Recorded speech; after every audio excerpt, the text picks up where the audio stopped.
we are living in unprecedented times.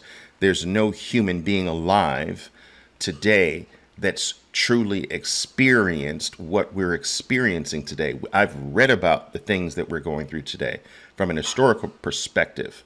It's always been academic for me, but it is so fascinating to see a lot of what I used to study years ago actually starting to come to fruition.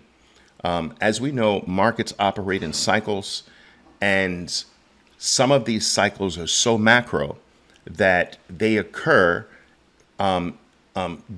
generations apart.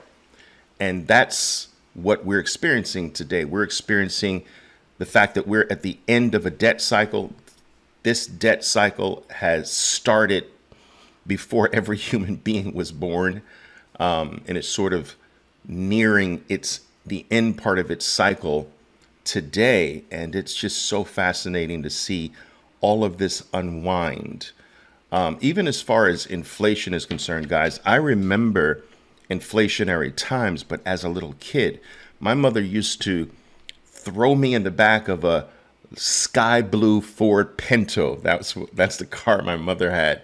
And she'd throw me in the back of this Ford Pinto with some crayons, a coloring book, and a few things to read, because my mother was an assistant librarian, so she always had something to read.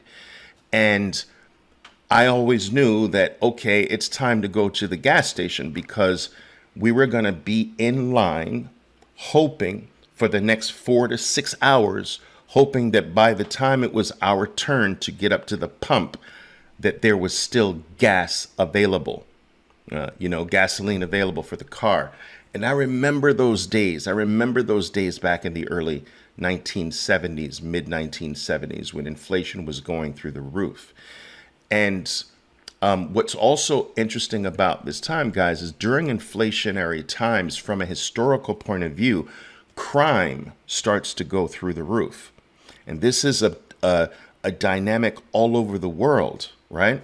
And so if you recall, in New York, crime started running rampant in the 1970s, right into the 1980s. It was insane, all right?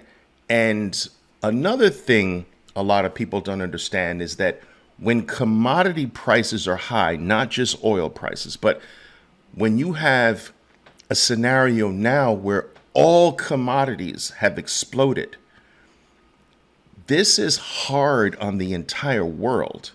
You see, we in the Western United States, we're still somewhat insulated from a lot of the shocks that things like high commodity prices send to the system.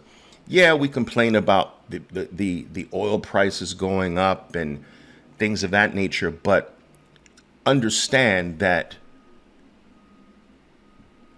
the effect outside of the United States, the effect in the East, the effect in the South is like 10 times the effect in the United States. All right. And if we're feeling in the United States, if we're feeling the impact of high prices, the rest of the world is being completely crushed by high prices.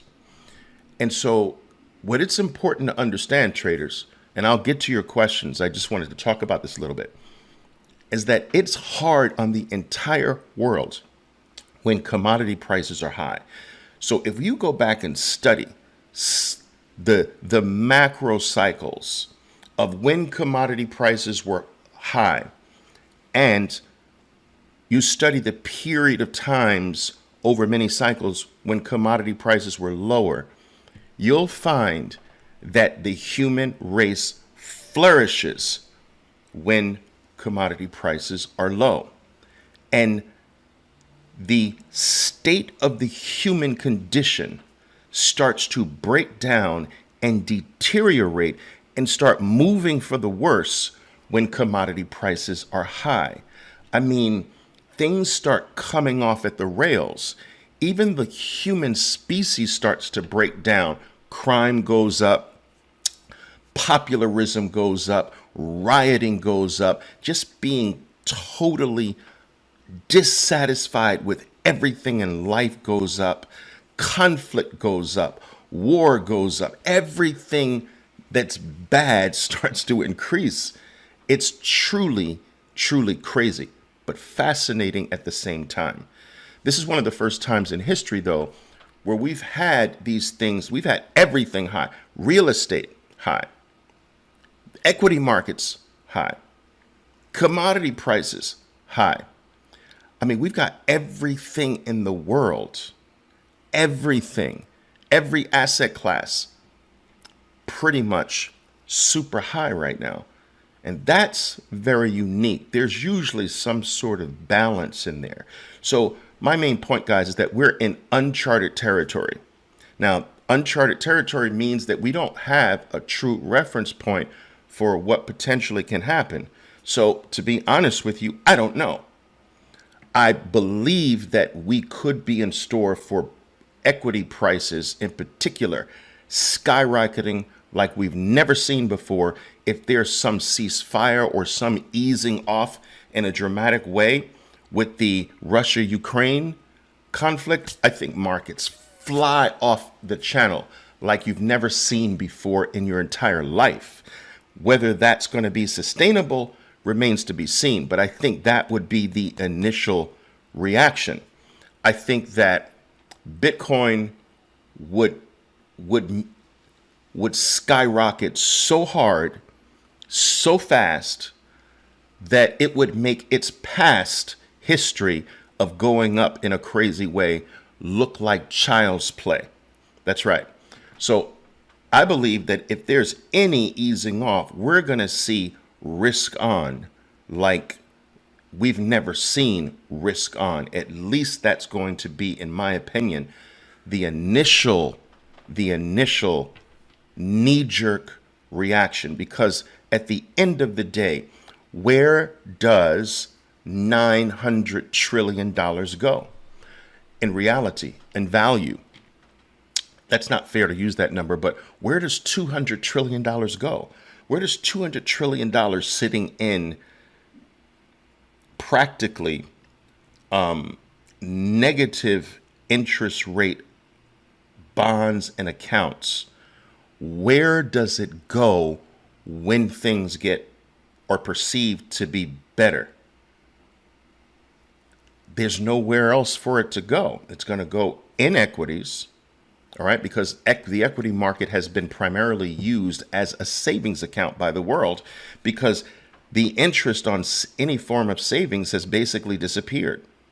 All right. So the piggy bank of the world over the past 8 years to a decade has been the U.S. equity market, and the tech part of the market in particular. That's the modern day savings account.